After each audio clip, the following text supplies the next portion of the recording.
reinforcement areas. And next week, as we discussed last week, that on Monday is the midterm, right?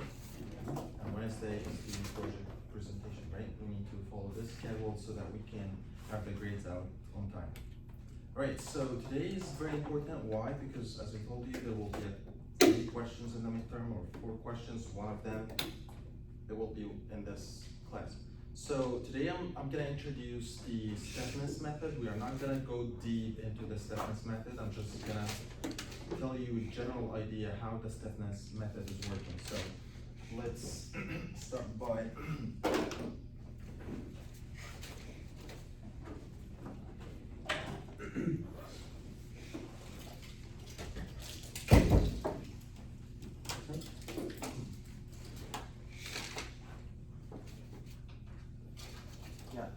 I had one personal situation for the next week because in my PhD I'm working with the POT in Tallahassee. I need to go on the what time?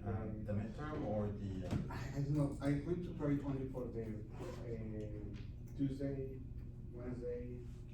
Well, midterm, I don't think that I can do it, but it's on Monday, so you will not have any problem. But for the project presentation, maybe your team. This is my question. Is possible to present my team or one alternative online or only with my team? The whole team. Okay, maybe we can discuss after the class. Yeah. Okay. All right. So let's write here the stiffness method.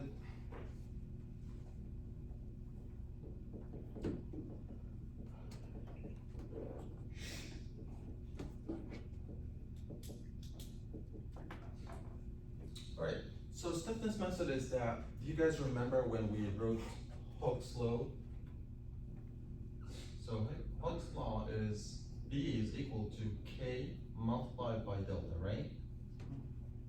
This law is just to give you the force as a function in the stiffness and displacement. So that's what we used to write, right? Like if we have a column like this, and this column has a load B, and this load make this column to go down a little bit of delta, so B over delta is gonna give you the stiffness of the column, right? But the thing is, this is what we call axial stiffness. However, there are different types of stiffnesses for any member. Like for example, if you have a beam, the beam has different types of stiffness, like has a shear stiffness, has a bending stiffness, has an axial stiffness. So we need a generalized name or a generalized formulation of the stiffness of a specific member. So let's write the general definition of the stiffness matrix. So stiffness matrix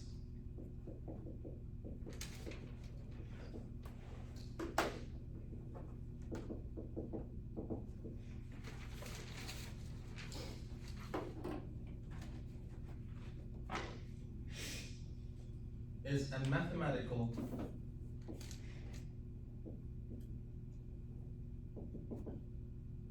expression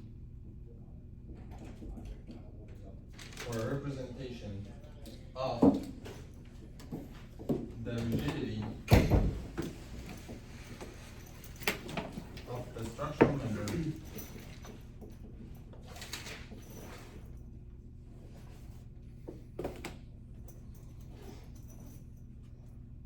in terms of its resistance to deformation. And that's the truth. So the more stiff is this member, the less deformation it's gonna have, right? If I have a beam that have a very high shear stiffness, so the more shear stiff is this beam, the less delta that we are gonna have. So it's resistance to deformation. But the thing is, how we can measure the stiffness? Why did I pick the displacement at this point? Why I didn't pick the displacement at any point? So because this is the point that are free. So we usually, at the degrees of freedom, we measure the stiffness. However, some members have multiple degrees of freedom. So usually the stiffnesses are at the degrees of freedom. And since this one has only 1 degree of freedom, which is the tip point here, so this is where we are measuring the deformation. So, so to generalize this, let's write the steps on how to build a stiffness matrix for any member. Okay, so let's write here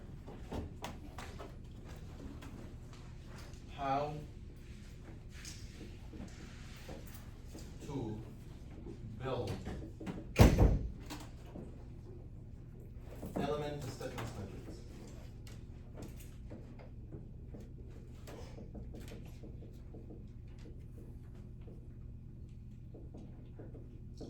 What do I mean by that?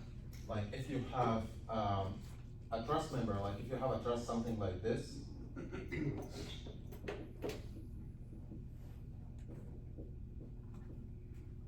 something like this. If I want to draw to know the stiffness of this member has what's called a stiffness matrix K. If you have a beam like something like this and a roller and also maybe a frame, something like that, and I want to know the stiffness matrix of this member that has different stiffness. If you have a space truss, it's going to be completely different. Why the stiffness of a truss member is different from a frame member? Because there are different degrees of freedom. The truss only take normal forces. So most of the stiffness elements that here is axial stiffness, tension, compression. Doesn't have any shear stiffness, doesn't have any bending stiffness, because we know truss members only have normal forces, doesn't have bending moment, doesn't have shear forces. So all the elements here representing axial stiffness. But if you have a frame, the frame can have normal, can have shear, can have bending. So if my element is resisting normal, that means there is a normal or axial stiffness for this member. If it resists shear, so there's a shear stiffness and there's a bending stiffness. So the stiffness matrix of the frame member is different from the truss member. Okay, but let's see what are the general rules to develop a stiffness matrix for any member. Number one is to determine the element degrees of freedom. Determine the element degrees of freedom based on the element type.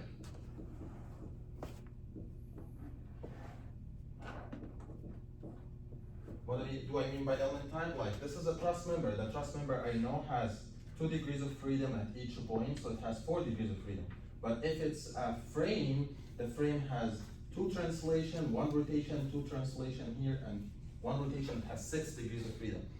Usually the stiffness matrix of a member is a function in the number of degrees of freedom. Like a truss member, the stiffness matrix is 4 by 4 because I have 4 degrees of freedom.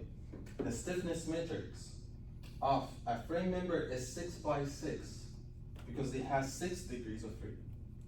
All right. Number 2, restrain all the degrees of freedom of the element.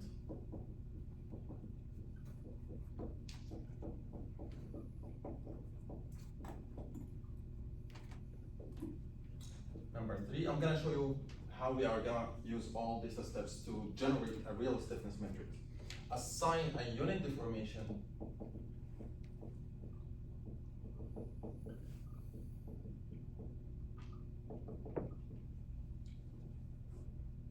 at each degree of freedom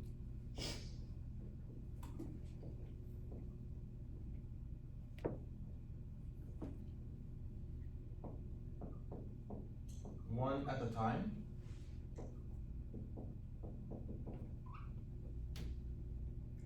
And then calculate the fixed end forces.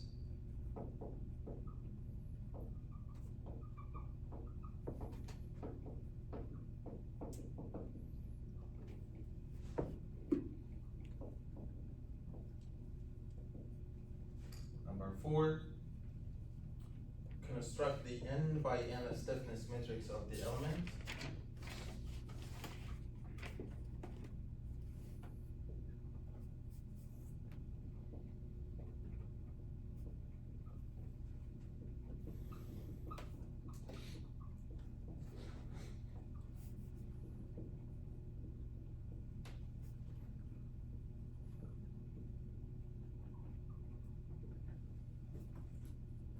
Number 5, the last one.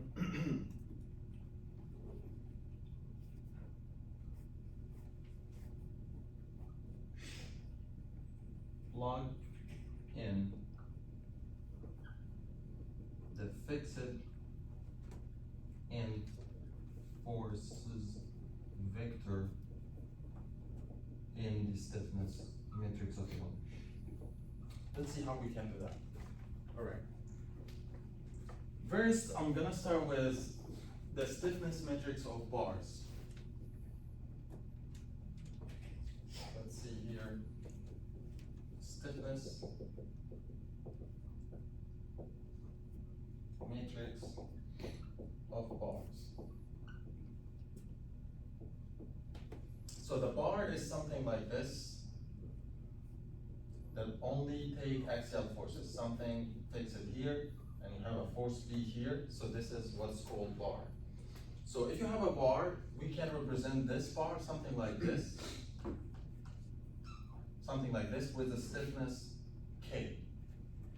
And what I'm gonna do, I'm gonna take a free bar, doesn't have any fixation or anything at the end, something like this. That's how we drive the stiffness matrix of an element, right? So the bar usually, let's remove this fixation from here. It's gonna be something like this, and let's remove this loop. This is a bar. It has a node here and a node here. How many degrees of freedom this bar has?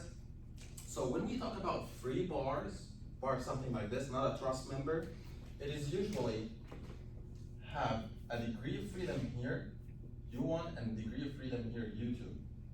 Just 2 degrees of freedom. This one can move in X direction, and this one can move in Y direction. This is a bar, not a truss member. Like a bar fixed here, and all the load in this direction. And when I said K, K is representing the axial stiffness of the bar. And if you want to find the value of K from the versatile principle of a bar, you can derive it actually. The Hooke's law, you know, it says P law K multiplied by delta, right? But I know from versatile principle that the Young's modulus E is equal to, you guys remember? Stress, right? Sigma over strain, right? Okay. And I know that the stress is P over the cross-section area of a member, force over area. And the strain is equal to delta over the length of the member. So if I rearrange this, it's gonna be BL over delta A. Let's put B and delta in a left and right hand side. So you are gonna end up with B equal to EA over L multiplied by delta, right? So just like rearranging this, so B is equal to a constant multiplied by delta. Why this is constant? Because Young's modulus is a constant. Cross-section area is a parameter of the member. And L also is a characteristic of the beam itself. So this represents the stiffness, right? So K of a bar or a truss member is equal to EA over L. By the way, this is only axial stiffness. Because if you are talking about shear stiffness, it's a completely different thing. If we're talking about bending stiffness, it's a different thing. This is just an axial stiffness. So if a Young's modulus got increased, what is gonna happen to the stiffness? It's gonna be increased, right? Because the concrete has an E, like for example an X, steel has 10X. So it's much more stiff than the concrete. If the cross-section area of a member increased, what happened to the stiffness? The axial stiffness. It's gonna be more. How about the lengths? Like if I have a column like this and column like this. If the lengths got increased, the stiffness is gonna decrease. So because it's more lengthy, so it's gonna might break. But as soon like if it's got smaller, something like this, so the stiffness is gonna be much bigger. All right, so this is the stiffness K is equal to EA over L. Just leave it over there. But I'm gonna keep it K right now, so I'm not gonna write EA over L. Okay, so let's get back on how to drive the stiffness matrix of a member. Right now I have this member here. First, I need to know what is the degrees of freedom of this member. I know it's U1 and U2, so I have 2 degrees of freedom here. So what we are gonna do right now, the second one is to restrain all the degrees of freedom of the element. Number 2, let's take these 2 degrees of freedom and fix them.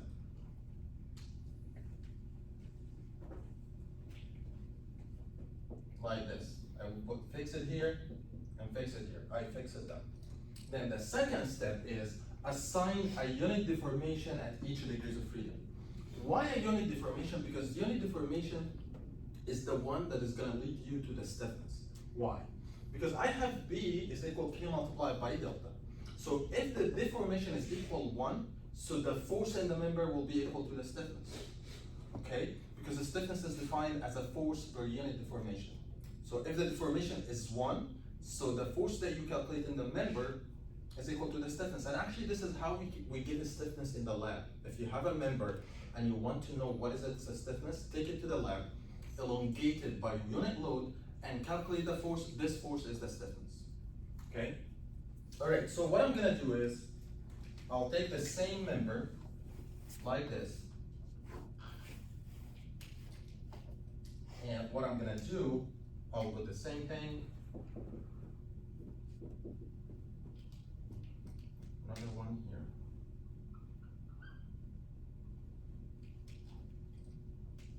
And this, I'm still fixing all the ends.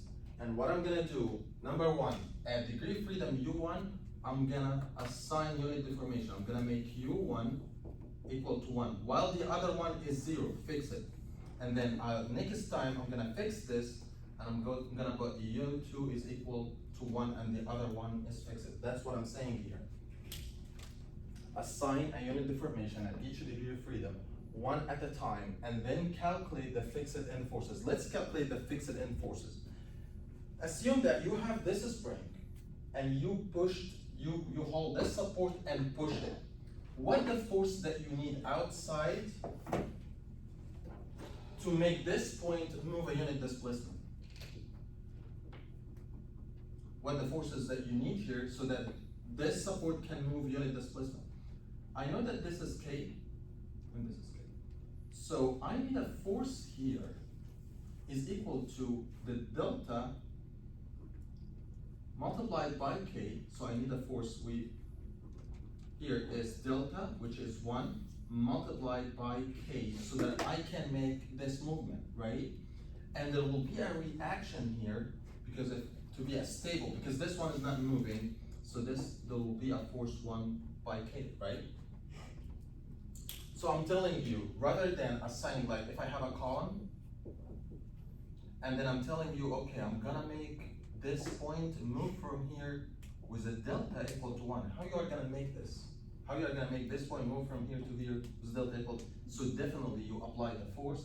This force value B is equal to K multiplied by delta, so this is K multiplied by 1. So the force is K multiplied by 1 so that this point can move from here to here.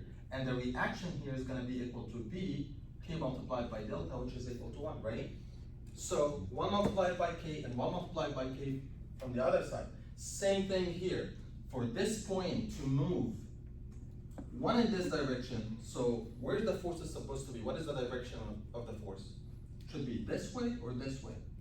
Since this delta moved this way, so definitely there is a force here is equal to K multiplied by 1 this way, and a force K multiplied by 1 this way. We call this fixed end forces. Why it has this name? Because I made these 2 endpoints fixed, and I assigned the deformation, and I calculated the fixed end forces. Alright? So that's what I did here. But let's agree on some terminology. We are gonna name because all the forces that we calculated here, it's called not forces actually, it's stiffnesses. Why? Because it's resultant from a unit deformation. If I put 2 or 3 or 4, it's gonna be force. But since I put a unit deformation, so I can call it force, or I can call it a stiffness. Alright? Okay, I'm gonna call, this is point 1, as we know, and this is point 2 because this is the point that has U1 and this is the point that has U2. The stiffness at point 1, U2, unit deformation at 1, we call it K11.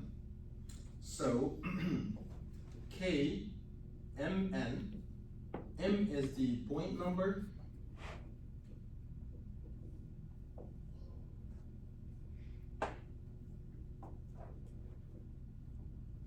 N is the point number but has the load. How? What does that mean? Okay, so this is point number 2, so definitely this K is K2 something because this is point 2. And this one is gonna stay K1 and this is K2. But what is the second number? Since the load, the unit deformation is at 1, so this is gonna be K21, right? This is K1, but the unit deformation is at point 2, so this is gonna be K12. This is K2, and the unit deformation at 2, so this is K22. All right, so this is just naming, okay? We name the stiffness element, so we call it the stiffness element. So K11 is equal to K, this is K21, and by the way, the positive direction of the degrees of freedom is this way, so any forces in the opposite direction is gonna be negative. So this one is positive or negative? Positive, in the direction of the degrees of freedom. This one, negative, so this is -1. Make sure it's negative. This one, negative, because it's in the opposite direction, so we call this K12, and this one K22 is positive, which is equal to K. All right, so we applied all the principles. We are saying all the degrees of freedom, assign any deformation. Right now, we need to construct the K stiffness matrix. So the K stiffness matrix is something like this. K is a matrix, and here is n by n, which is the number of degrees of freedom, which I have 2 by 2. The first column represents the degrees of freedom for the unit deformation U1, and this one is for U2. How can I write them?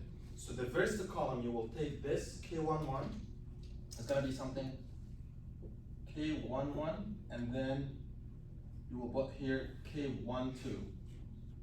So 1 represents the row number, which is this row. The other number represents the column number. So this is column number 1, row number 1. This is row number 1, column number 2. And here, row number 2, K21 and K22, right? Or you take these two numbers at U1 and put them in the first column. Like, can you see K11 and then K21, all of them at the same column, because all of them are resultant from U1, unit deformation at 1. And unit deformation at 2 is gonna be in the second column, K12 and then K22. So let's write them.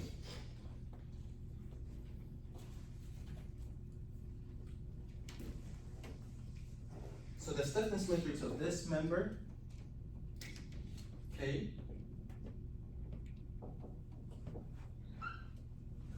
is gonna be K, and then we have here in the negative K, because we have a negative here in front of this one because it's in the other direction. And then the next column is the next degrees of freedom. So it's gonna be negative K, and then K. All this column is coming from unit deformation. U1 is equal to 1, this one, and this is coming from U2 is equal to 1. And this is the stiffness matrix of a bar element, okay? It's coming from what? From a unit deformation. This is how, what is the definition of the stiffness? B is equal to K multiplied by delta. If we put delta is equal to 1 at any degrees of freedom, you will get B, and B is gonna be equal to K, which is the values here. So what I need from you, I need you to remember this one, okay? This is, we call it the element stiffness matrix. All right.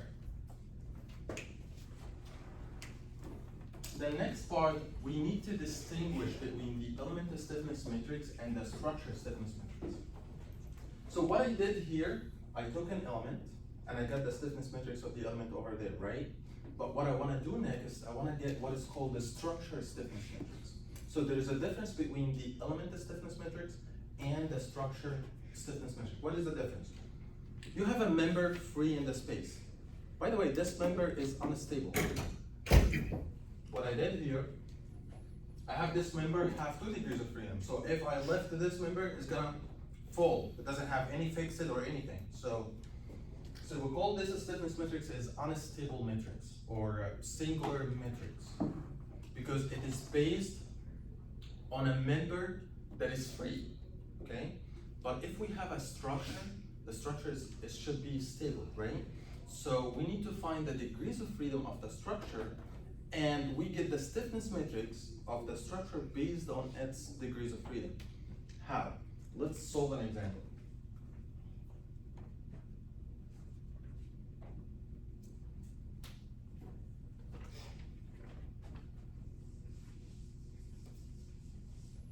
But I need maybe to also write some rules that can help you solve for the structure level analysis.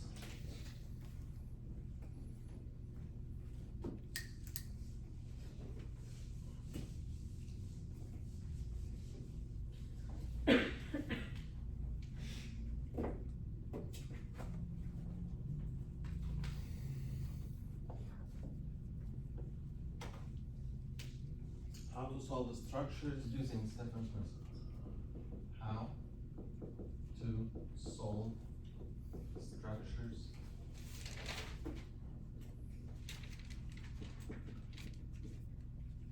using stiffness method. This is for driving the element stiffness matrix. This is for structured stiffness matrix.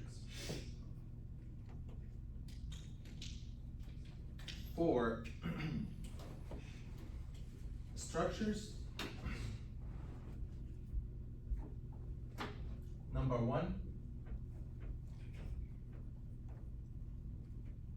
determine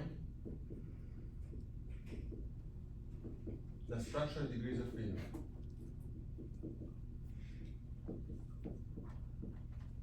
Number 2,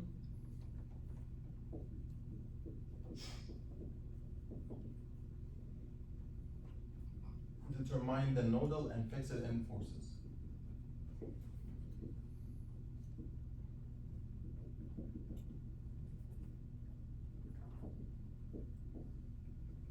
Number 3, build the element stiffness matrix. Build the element stiffness matrices. Then number 4, build the structure stiffness matrix.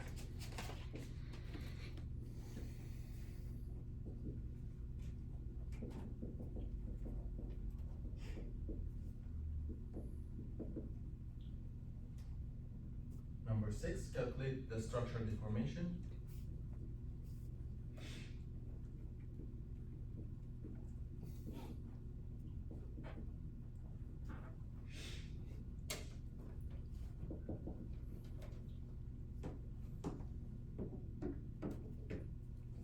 Number 5. Number 6, calculate the final member forces.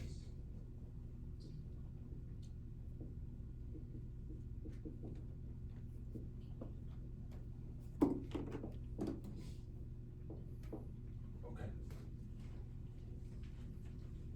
So as we said a little bit from a few minutes ago, that E is equal to K multiplied by delta.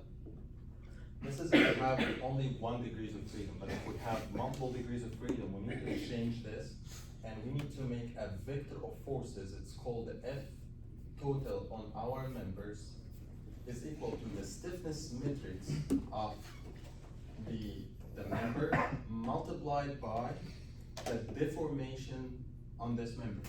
It's the same thing, rather than saying B is equal K multiplied by delta, so we have a bunch of forces acting at a degree of freedom. Like for example, if I have a bar like this, but my bar is not fixed here. Let's say it has a deformation 1 centimeter, but this one has a deformation 2 centimeter, okay?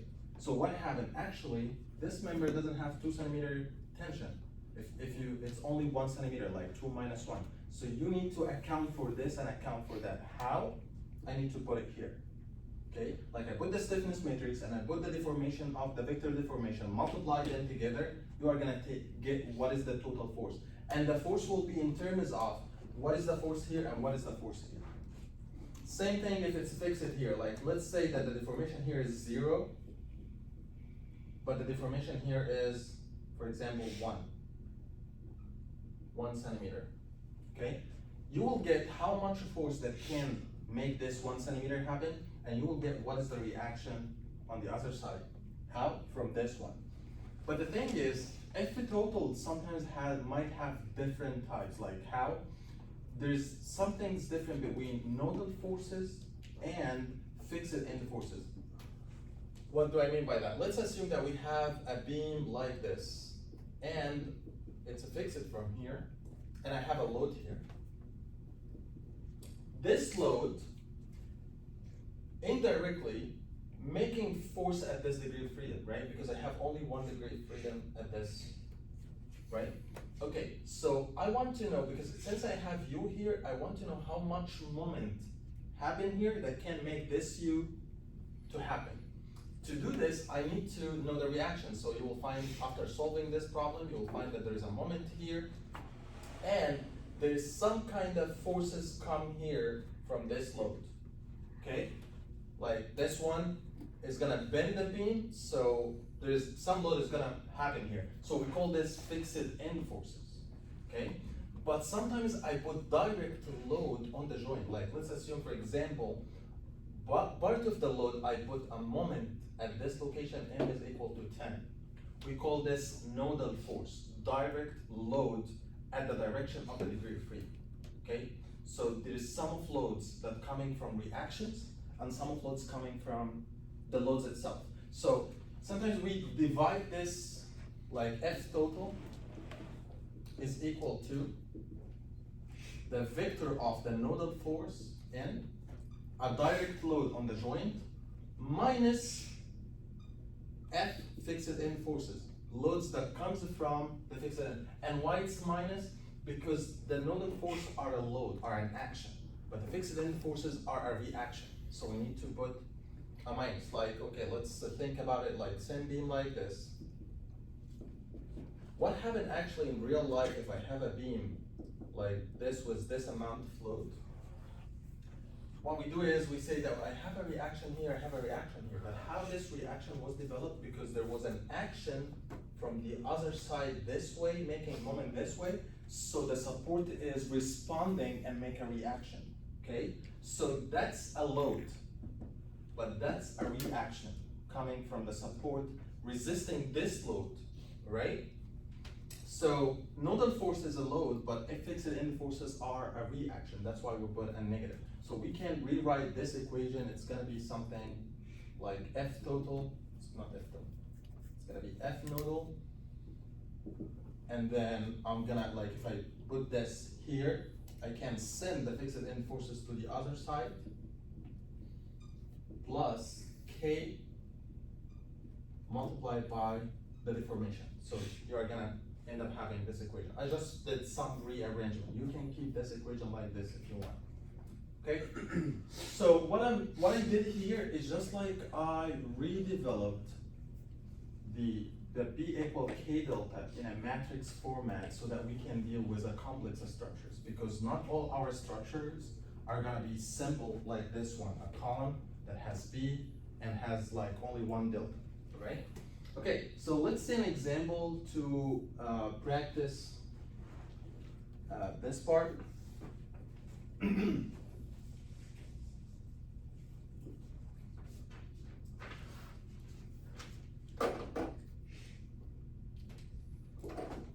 So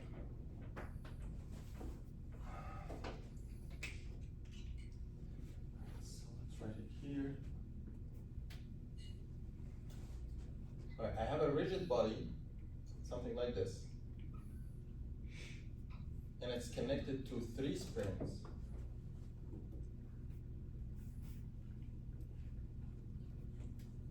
One like this, and this spring is fixed here, and I have one spring here. Alright, and then, so this is, we call it like a rigid block.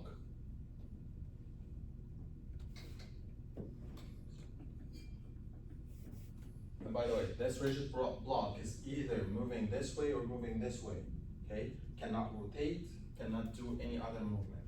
And I have the stiffness of this part K, and this one K, and this one is a K.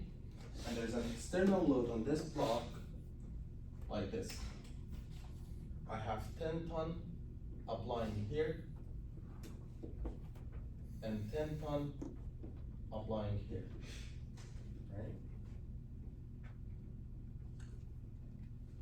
And I'm asking you to determine the forces in the springs. Example.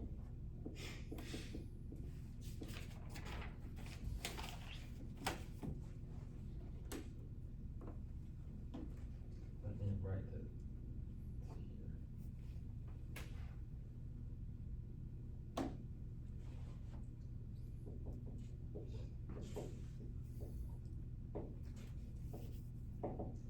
Determine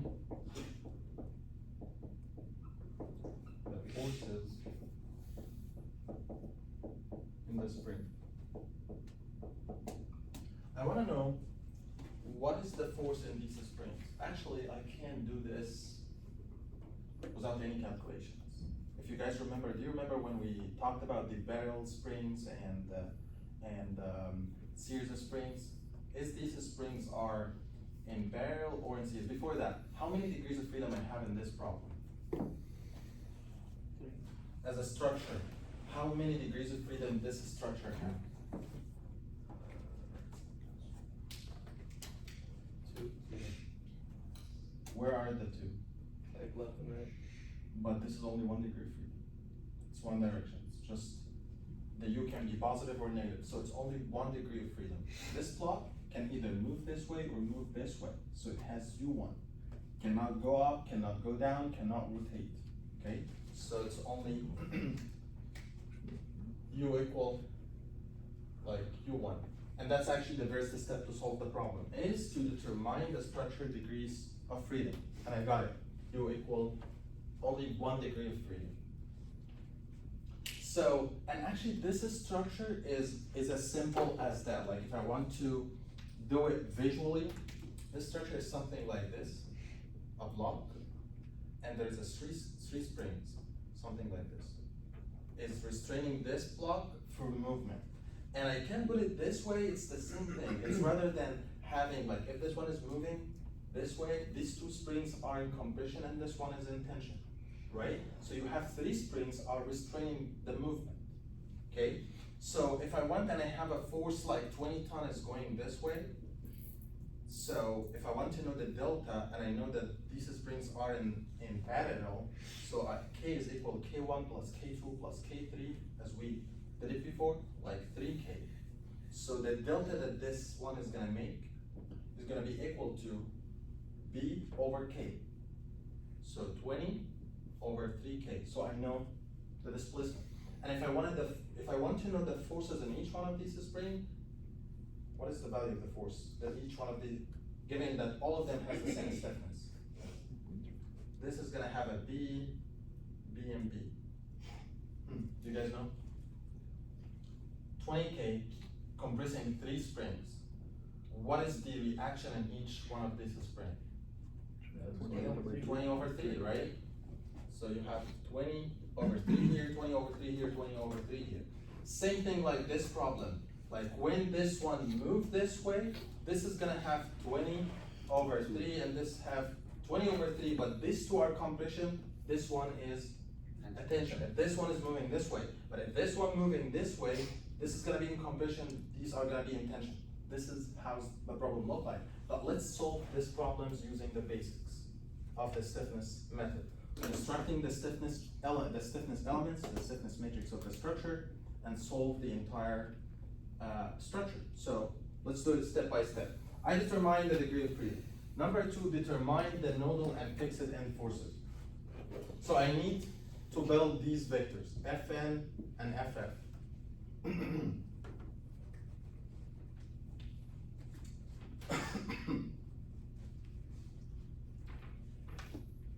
not sure that I build them here, but we can do them. All right, so if you want to do for each member, like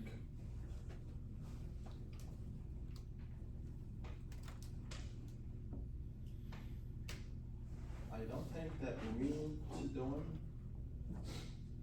them.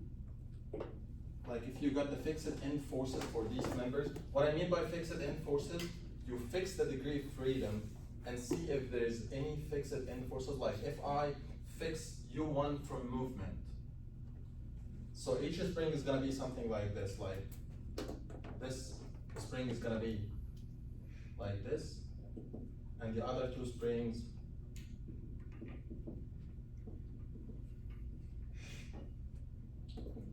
like this. So if I fix U1, like fix it here, all these are fixed, and K, since there are any external forces, like I didn't tell you that this support is moving 2 centimeters, or I didn't tell you that this support is gonna shrink by something that can cause any fixed end forces.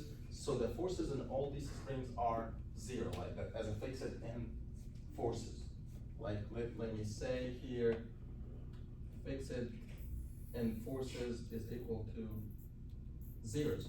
But the nodal force, what I see on my structure, as a structure, I have 10 ton here and 10 ton here are going in U1 direction. So I have 10 plus 10, 20 in this direction moving. So that's what we call loads, this part, okay?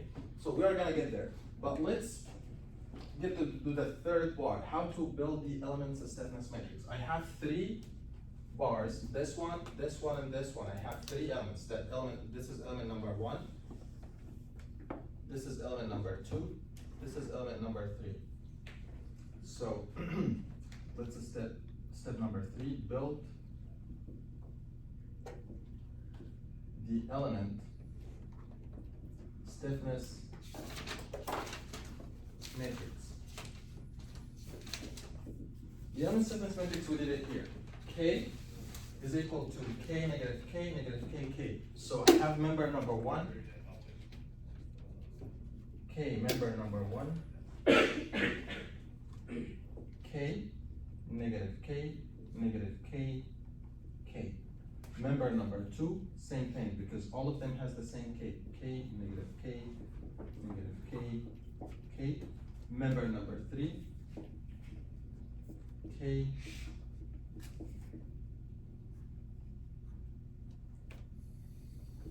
all right, so I built the element stiffness matrix. The second part is how I build the structure stiffness matrix. Okay, so when we build this element stiffness matrix, we built it as an element has degree of freedom at the start, another degree of freedom at the end. So we had U1 here and we have U2 here.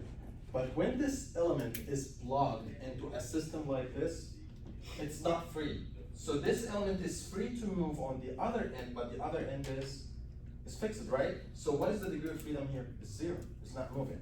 So I'm gonna put 0 here, but on this column, there's U1, this U, right? Okay, let's get to the second element, this one. The first end is moving with degree of freedom U1, but the second end is 0. So I'm gonna put U1 here, I'm gonna put 0 here because there's no degrees of freedom. The third element, this end is moving, so there is U1, but the other one is not moving. So same thing, I have U1 and 0. Same thing, if we can do it row-wise, like we can say 0, U1, here's U1, 0, U1, 0. So the only end that has movement is this end. Other than that, there is no movement. These two are not moving. So we can cross the zeros, like this column is not with us. And this one is 0 as well. So all this are zeros. So I'm only left out from this stiffness matrix with 1K. Same thing here. This column is 0 and this column is 0. So I cross the columns and the rows that has zeros. Same thing here and same thing here. So I'm only left out with K's. So what I'm gonna do next, I'm gonna get the structure stiffness matrix. The structure stiffness matrix S is 1 by 1. Why 1 by 1? Because my structure is only 1 degree of freedom. So what I'm gonna do, I'm gonna calculate sum all the stiffnesses at U1 from all the member. So this member contribute by K, this member contribute by K, this member contribute by K. So I have S is equal to K plus K plus K, which is 3K. This one, this one, this one. And this is consistent with what I told you here. You have 4 and 3 are in parallel. So you sum all the stiffnesses from the springs. So you have S is equal to 3K. And then you, this is step number 3 here, build the element stiffness matrix. We did step number 4, build the structure stiffness matrix. So this step number 4, build the structure stiffness matrix. Step number 5, get the deformation. Calculate the structure deformation.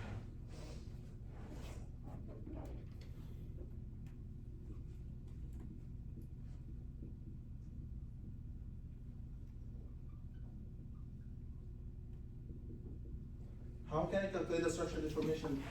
Very basic. The force equal the stiffness, so the force on the structure is equal to the stiffness of the structure multiplied by the deformation in the structure. So it's something like this.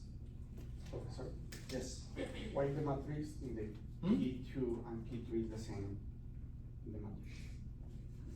You mean in all of them are the same? Like all of them are the same matrix, but the difference is the degrees of freedom are at different locations.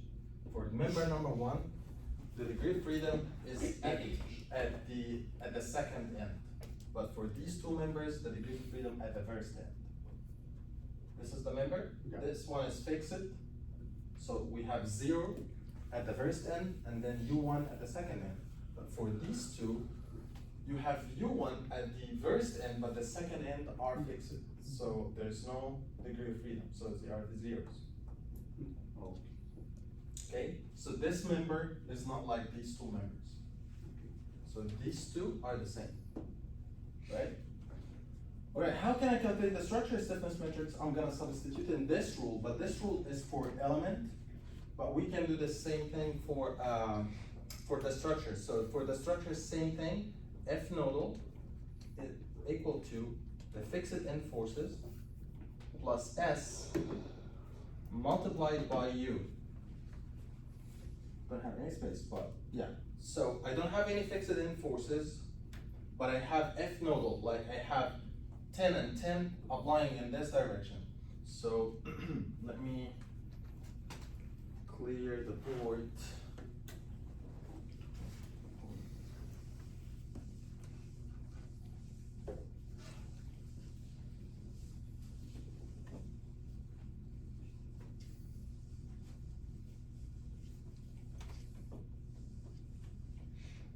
Alright, so the F nodal is 20. Why it's positive? Because I have the 10 ton and the 10 ton are in the same direction of the degree of freedom. So it's 10 plus 10, 20. So I'm gonna put 20 equal to 0 because I don't have any fixed end forces, plus S, this I just got it, it's equal to 3K. And what I wanna get? U1. So U1 is gonna be equal to 20 over 3K. And actually that's what I told you at first. Delta is equal to 20 over 3K.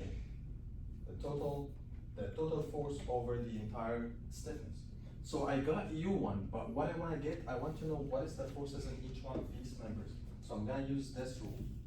So the force in member number 1, F1, is going to be the fixed end forces in member number 1 plus the stiffness of member number 1 multiplied by the degree of freedom or the deformation for member number 1. So fixed end forces are 0, as I told, there's no fixed end forces, plus K of the member number 1. This is K of member number 1. K, negative K, negative K, K. What is the degrees of freedom at member number 1? Okay, member number 1, as degree of freedom, like when we talk about members deformation, we talk about the deformation at the first end and the last end. The deformation at the first end is 0 because it doesn't move, but the second end is equal to U1. So we have 0, 20 over 3K. When you do matrix analysis, so you multiply K, and so you're gonna end up with right, 20 over 3.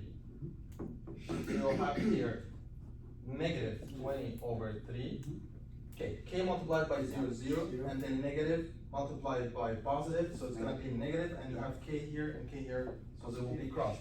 The other one is gonna be positive, because negative K and this K is positive, so you'll have 20 over 3. So what do I mean by that? Like if this member is something like this is spring, so that means that the force here is negative 20 over 3, but this one is positive 20 over 3, which means that this spring is under tension, right? Let's get F in member number 2. Plus K multiplied by, this is K member 1, D1, 2, D member number 2. So it's gonna be 0 plus K, negative K, negative K, K, and D is gonna be, all right. Member number 2 has U1 on the first end. So what I'm gonna put here is 20 over 3K, and the other one is 0.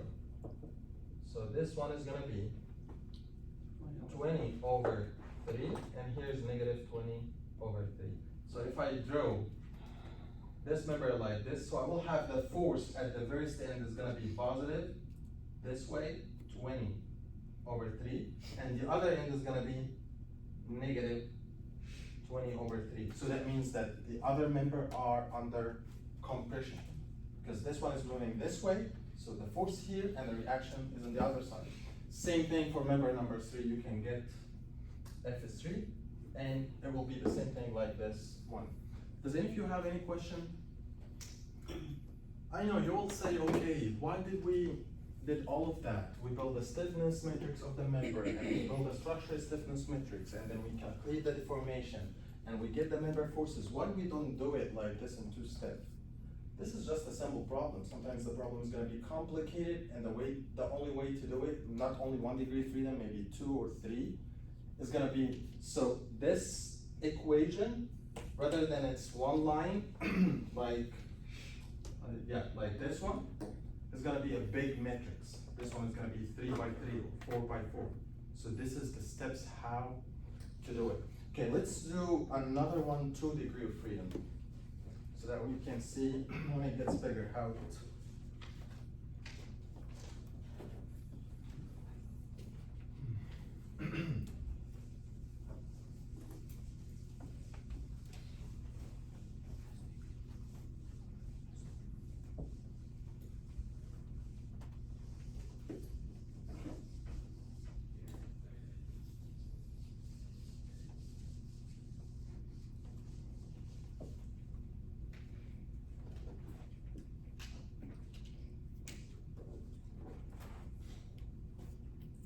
As I said when I started this class, you need to focus very well on the things on the board, because from this class there will be a problem in the midterm. Okay, there will be a question to solve in the midterm. Okay, so let me do the second question here.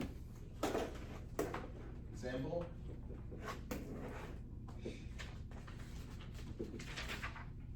find the force in the spring.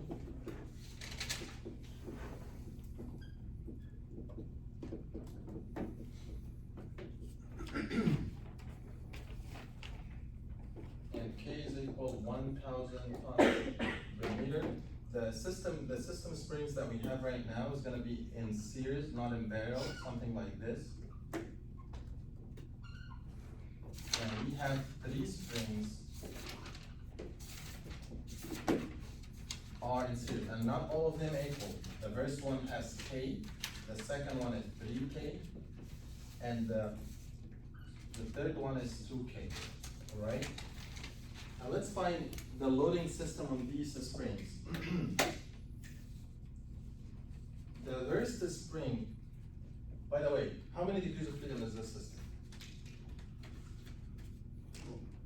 4? 2? Where's the 2? This one can move this way and can move this way, and this one can move this way and can move this way. So I have U1, U2. And when I said U1 and U2, this is the structured degrees of freedom. Okay, not members degrees of freedom, it's a structured degrees of freedom. All right, let's put the loads. So the loads provided in this problem, we have 20 ton this way. This is a nodal force at U1, okay? And you have 100 ton this way, which is a nodal load at U2. Also, we have at these 2 supports, displacement, like 2 centimeter displacement. I'm telling you, this system is started with these 2 loads and a displacement. Sometimes I can give you the loads as a load, because there's different types of loads. The loads can be a direct load, like 100 ton, 10 ton, 5 ton, and there's what we call displacement load, like maybe like your structure doesn't have any external loads but have a foundation that has displacement, or a support that moves, okay? So I'm telling you, this support moved 2 centimeter this way, and this support moved 1 centimeter this way. Let's see how can we handle this. Well, we are gonna do it step by step, like this, because this is what you need to do in the exam. Every step that you apply, you get points.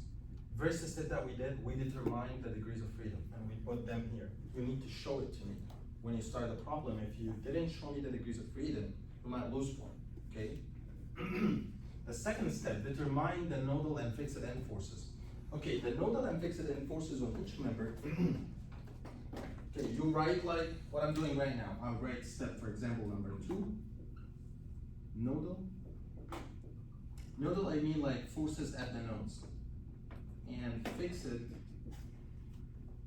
end forces.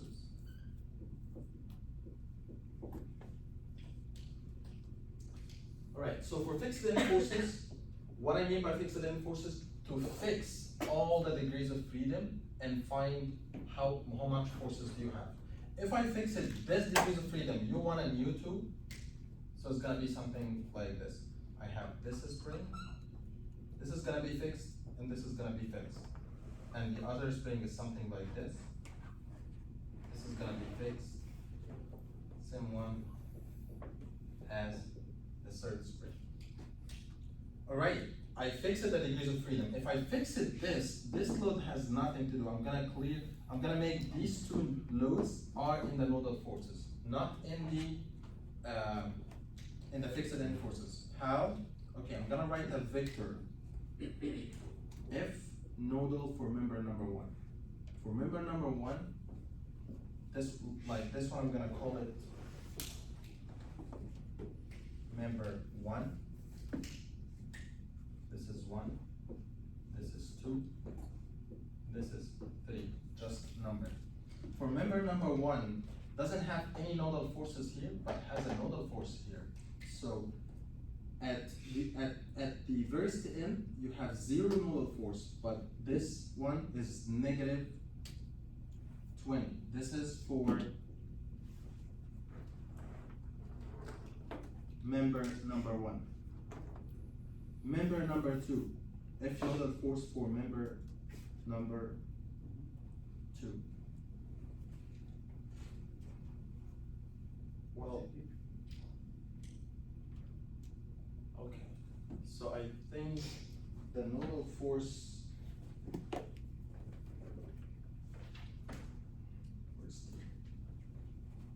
The nodal forces at the degrees of freedom, like not like when we write like when we say F nodal, nodal it means at the degrees of freedom. I only have U1 and U2, so when I write it, it's gonna be something 20 at the direction, like when I write here. This is gonna be U1 and this one is gonna be U2. I found all the forces in the direction of U1, so I have 20, and in the negative direction of U1, so this is gonna be negative 20. And I have 100 is in the same direction of U2, so it's gonna be 100. This is what we call the nodal force.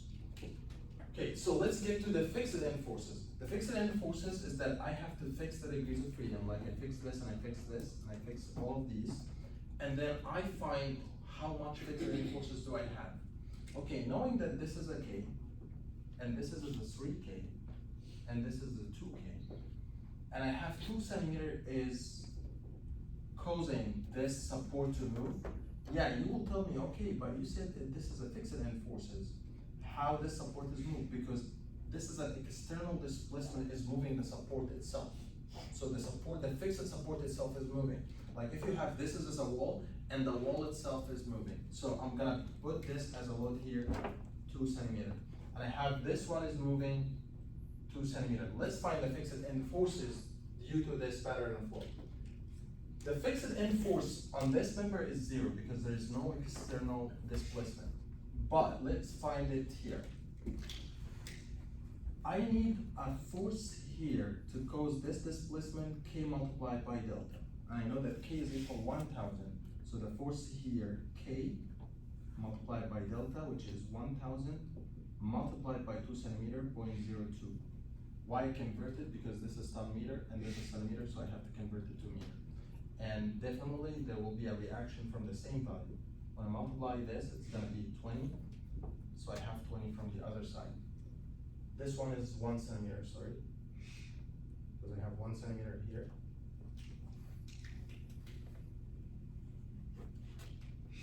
And same thing, if this is gonna move 1 centimeter, so definitely there's a force 2K multiplied by 1. So 2000 multiplied by 0.01 is gonna be 20, right? So 20 here and 20 there. And I can write the fixed end force for each member. Like, okay, I will say that fixed end force for member number 1 is gonna be equal to 20 positive, and then on the other side, negative 20. Fixed end force for member number 2. This one is 0 and 0 because this doesn't move and this one doesn't move. Fixed end force for member number 3. This one is moving 20 in the opposite direction, so it's gonna be negative 20. It's negative 10. 10? 10 because 1 centimeter. But I have 2K. Okay.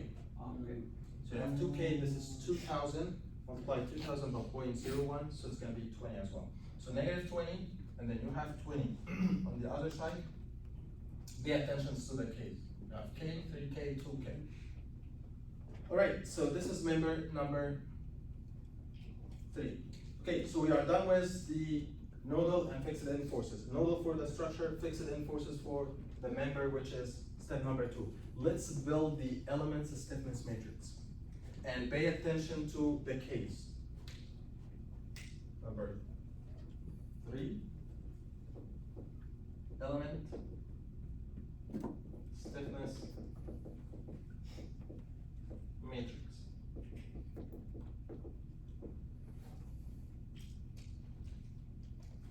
Okay, so by the way, these are fixed end forces for the elements. If I want to get the fixed end forces for the entire structure, I try to locate where's the degrees of freedom with respect to the elements. I know, and this element doesn't have any degree of freedom at the first one, this one, but have U1 here, right? This element, the third element, has U1 and U2, but it doesn't matter, both of them are 0. This element has U2 on the first end and 0 on the last end. So all what matter to me is this number and this number. The numbers are at the degrees of freedom because at the degree of freedom, if the degree of freedom is moving 1 centimeter and there is a specific load, so I want to know this load that caused this deformation. So the deformation at the degrees of freedom, that what matters at the structure level. Okay, let's get back to the element stiffness matrix. I have 3 members, one of them is K, the other one is 3K, the third one is 2K. Okay, let me write K1 of element 1.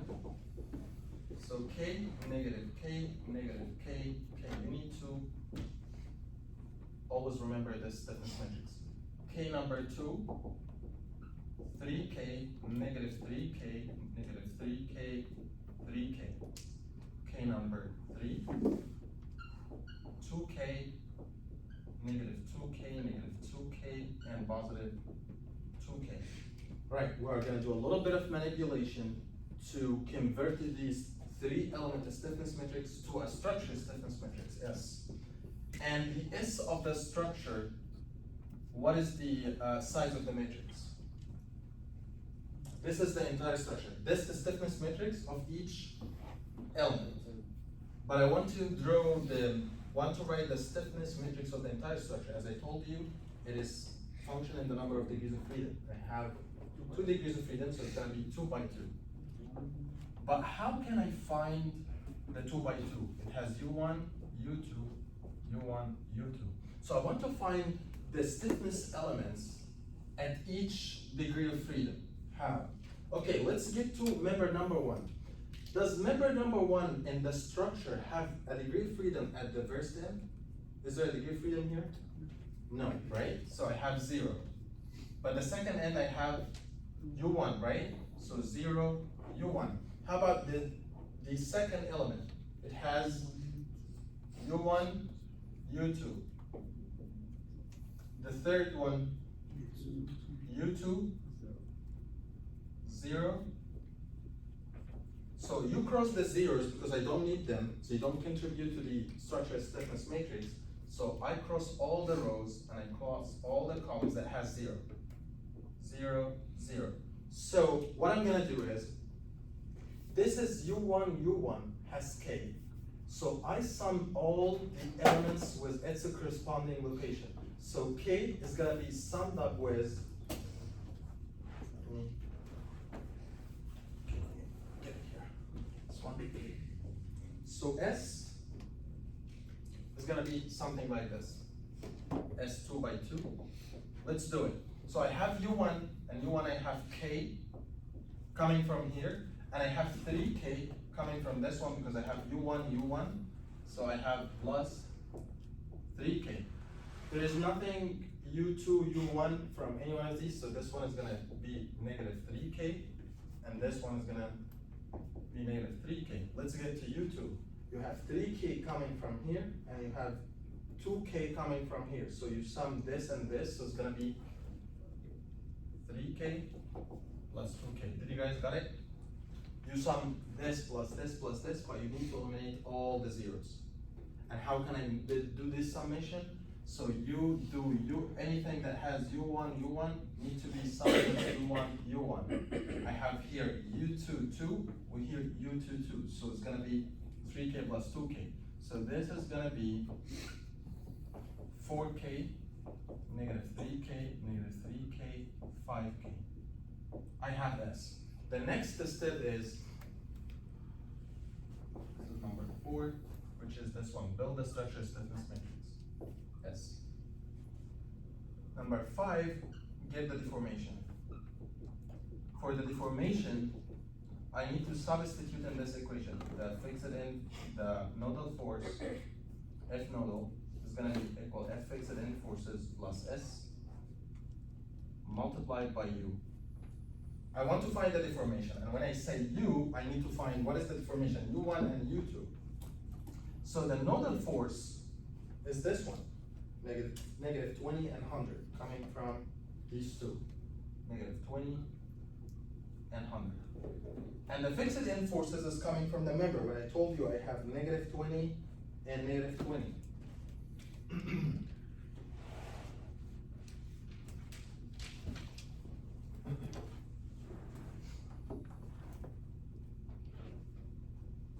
This one is the fixed end forces for the elements, but if I want to find the fixed end forces for the structure, you need to cross all the zeros and only put the one that has, so -20 plus 0, and this is 0 plus -20, so it's gonna be -20 and -20, and I'm gonna put them here. So these are structure.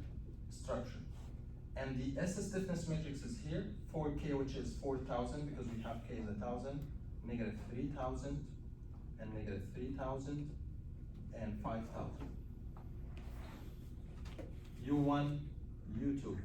This is an equation in two unknown, which is U1 and U2. We need to find them. You can solve them using your calculator, or you need to do them by yourself. You can. So once you solve them, you'll find that U1 is equal to. You can actually put them in a matrix, or you can put them like this: 0.033 meter, and U2 is gonna be 0.044. Right now, we solved it for the deformation. The last part is to calculate the forces in the members.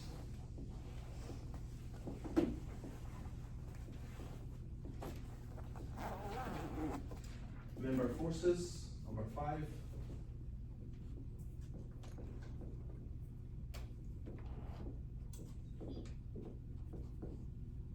The forces in member number 1, F1, is gonna be the fixed end forces in member number 1. Here's the rule: F is equal to fixed end forces plus the K of the member, stiffness matrix of the member, the deformation in the member. It's the same rule that we used here, but this is for the structure, this is for the members. The fixed end forces in member number 1, 20 and -20. So I put 20 and -20 plus the stiffness matrix of this structure is the first one, K1. I have 1,000, K, -1,000, multiplied by U. I have 2U for the member number 1. The first one is 0, the second one is U1. Right now I know what is the value of U1. So 0 and U1 is 0.033. If you did this calculation, you guys all, I believe, you know how to do matrix analysis, how to multiply a matrix by a vector, right? You multiply this by this and this by this to get the value here. The value here is gonna be 20 plus this row multiplied by this column, and you put all the values here. This plus this row by this column, and you put the value here. And I believe calculators do it these days. So this is gonna be -13, and this one is gonna be plus 13. You get F2. Fixed end forces in member number 2 are zeros, plus the matrix of the stiffness matrix of member number 2,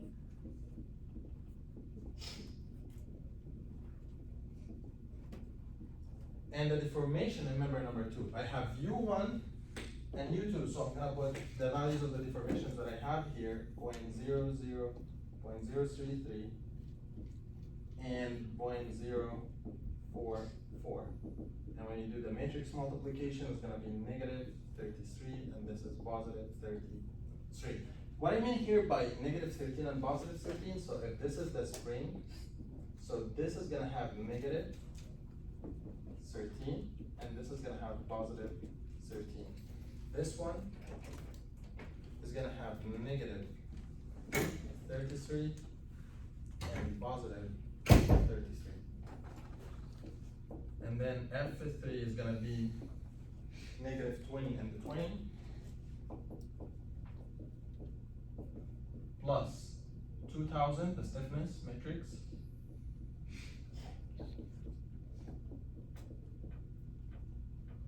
And the deformation is U2 at the very end, which is 0.044. 0, you do the multiplication, and this is gonna be plus 68, -68. So plus that means you have 68 this way and -68 this way. All right, so in summary, how to solve the problems of the matrix analysis, step by step. First, you tell me where are the degrees of freedom. You got 2 points, okay? Next thing, nodal and fixed end forces. Fix all the degrees of freedom, and then find how does the forces look like. If you have displacement, there's fixed end forces. If there's no displacement, all the fixed end forces are gonna be 0. So all these vectors are gonna be 0. You did this, you get the element stiffness matrix. Write each element stiffness matrix. Each one, you will get a point. Don't write 1 or 2 and leave the 3. Write the 3 of them and mention to me where are the degrees of freedom on this element. If you write these, you will get points. And then cross the things that has 0. Cross the rows, the columns that have zeros, and sum all these matrices to get the structure stiffness matrix. When you get it, you get points, okay? Like you sum this matrix with this matrix. How? The elements ordinates like U1 is getting summed with U1 and U1 here. And U2 and U2 is getting summed with the U2 and U2 here. That's why you get K plus 3K, 3K plus 2K. Alright? Once you get the structure stiffness matrix, you multiply by, you substitute in the equation that tells you the force is equal to the stiffness, K multiplied by delta, which is this one.